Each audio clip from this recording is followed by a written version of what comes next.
For a minute, it looked as if Donald Trump might evolve into a humanitarian. He commuted the life sentence without parole of Alice Johnson, a 63-year-old black woman convicted of a nonviolent drug crimes. He also announced support for the First Step Act, a bipartisan bill that would allocate $50 million a year to several prison reform programs. He even suggested he would back legislation making marijuana legal. But it turns out those were just publicity stunts to make the Republican Führer look like a good guy. He used Kim Kardashian West, who lobbied him to release Johnson, as a pawn in his wicked head game.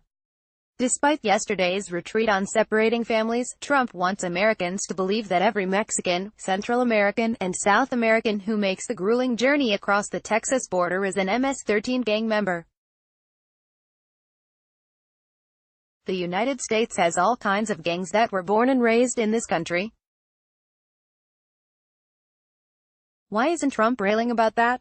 Hell, he is the leader of the most treacherous gang in America, the Republican Party. Of course, Trump only cares about keeping out immigrants with brown skin. His first wife and his current spouse are both immigrants who won the American citizenship lottery. Melania Trump may have even run afoul of immigration laws when she came to America. Trump's own paternal grandparents and his mothers were immigrants. So the case could be made that Trump was one of the country's first dreamers.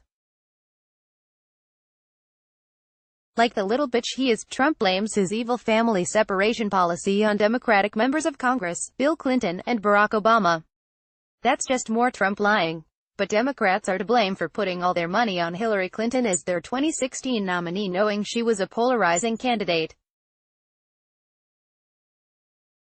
And they don't have anyone who can inspire voters to kick Trump out of the Oval Office in 2020.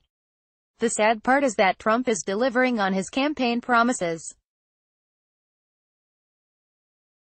Of course, Republicans outside his administration probably didn't know he would rip babies away from their mothers and put them in cages. Certainly, Senator Marco Rubio and the 3 Cuban-American U.S. representatives seemed clueless that the Trump administration had quietly opened 3 camps in Miami-Dade that house migrant children.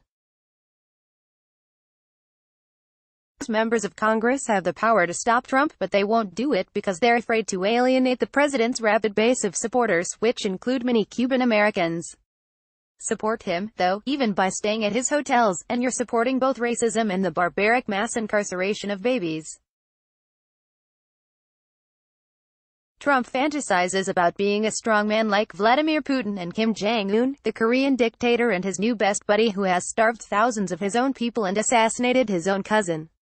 My mama always said birds of a feather flock together. If Trump could do it, he would sign an executive order making himself president for life. But true patriots will never let that happen. Follow Luke on Twitter, @UnclelaKRail1.